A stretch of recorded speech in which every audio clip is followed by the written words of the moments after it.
객적다에서 객은 손님, 곧 제 것이 아니라는 의미를 나타냅니다.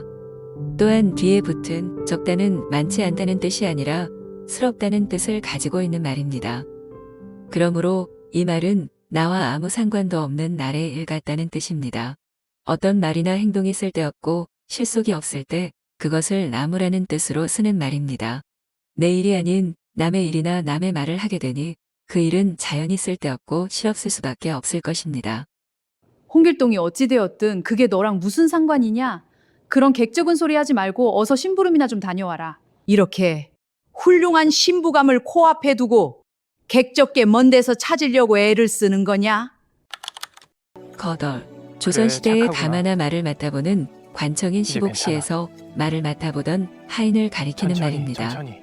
거덜이 하는 일, 공중에 행차가 있을 때마다 말이나 수레가 잘 갈 수 있도록 미리 앞길을 틔우는 것이었습니다. 이 때문에 고관이 탄 말과 수레에 앞서 길을 틔우면 거덜은 자연히 우쭐거리며 소리를 높이고 몸을 흔들었습니다. 이 때문에 사람이 몸을 흔드는 것 가리켜 거덜거린다 하고 몸을 몸시 흔드는 말을 거덜말하고 불렀습니다. 여기서 거들먹거리다, 거드름을 미우다 등의 말이 나왔습니다. 뜻이 바뀌어 살림이나 그 밖의 일의 기반이 흔들려서 결단이 나는 상황을 가리키기도 합니다. 그 집은 남편이 도박에 빠져 살림이 거덜났다고 하더군요. 그 친구는 큰돈 투자해서 시작합 사업이 어려워져서 회사가 거덜날 지경이라네. 옛날에는 주로 교통수단으로 이용된 것이 수레와 말이었습니다. 수레, 거와 말, 마로 이루어진 거만은 교통수단을 가리키는 것이고 거마비는 곧 교통비를 가리키는 말이었습니다. 바뀐 뜻으로 단순한 교통비를 가리키는 말보다 주로 강연하니 도움을 준 것에 대한 수고비나 사례금을 가리키는 말로 쓰이고 있습니다. 이번에 참석하신 분들 거마비는 어느 정도 드리면 될까요? 먼 길 오시는 김 선생님 거마비는 좀 넉넉히 드리게나. 개는 갑자기 환경이 바뀌거나 위험이 처했을 때는 입에서 뽀글뽀글 거품을 뿜어내는 생태학적 특성을 가지고 있습니다. 사람들이 갑자기 흥분하거나 격렬하게 싸울 때도 이와 비슷한 현상이 일어납니다. 그래서 사람들이 피로하거나 흥분했을 때 나오는 거품 같은 침을 가리키는 말로 뜻이 바뀌기도 했습니다. 그러나 흔히 쓰기로는 궁지에 몰리거나 억울한 일은 당했을 때 자신을 변호하기 위해 열을 올리는 행동을 개거품을 물고 덤벼들었다는 식으로 표현합니다. 그 아줌마가 개거품을 물고 덤벼드는데 정말 못 당하겠더라.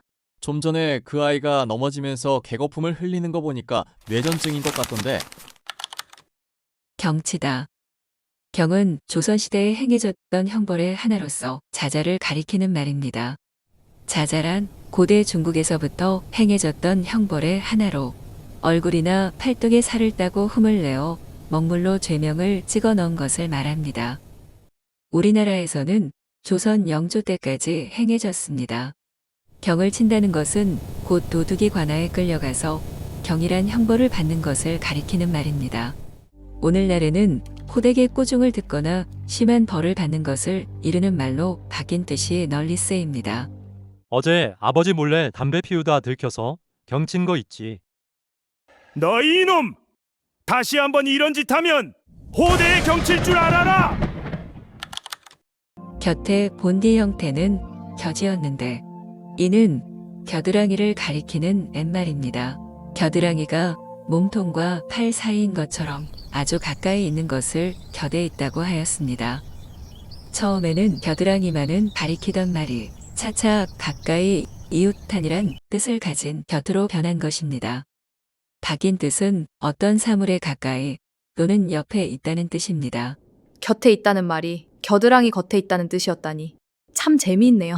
그분은 늘 제 곁을 든든하게 지켜주셨지요. 암탉의 성기는 따로 있지 않고 학문과 일치합니다. 동성연애를 하는 남자끼리 교접하는 모습이 닭이 교접하는 모습과 비슷하기 때문에 남자들끼리의 성행위를 개관리하고 합니다. 다른 말로 비역질이라고도 합니다. 이렇게 바뀐 뜻은 남자끼리 하는 성행위를 가리킵니다.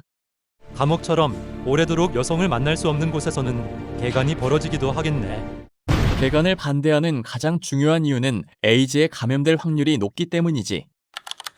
위나라의 조조가 초계 유기와 한중 땅을 놓고 싸울 때 조조는 진격이냐 후퇴냐의 갈림길에 놓여 있었습니다.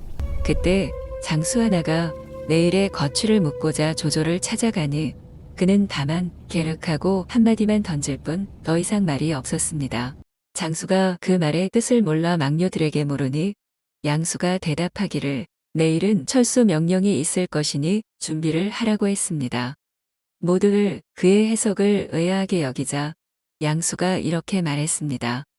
계륵은 달개 갈비를 가리키는 말로서 보기에는 그럴듯하나 실상 먹을 것은 별로 없는 음식입니다. 눈앞에 놓인 한중 땅이 바로 그와 같습니다. 그러므로 이 한중 땅을 버리기는 아깝지만 사실 따지고 보면 썩 대단한 땅도 아니니 포기하고 그대로 돌아갈 결정을 내린 것입니다. 그의 해석을 듣고도 장수들은 긴가민가 했으나 양수의 이 말은 적중하여 다음 날 철수 명령이 내려졌습니다. 바뀐 뜻은 다음과 같습니다. 닭갈비처럼 먹자니 먹을 것은 없고 버리자니 아까운 것을 가리키는 말입니다. 쉰 밥 고양이 주기 아깝다. 내가 먹자니 배부르고 남 주자니 아깝고 하는 우리 속담과 통하는 말입니다. 지금 매물로 나온 그 땅은 영락없는 계륵일 때 위치는 좋은데 주변에 물이 없는 거 그게 하나 흠이란 말이야.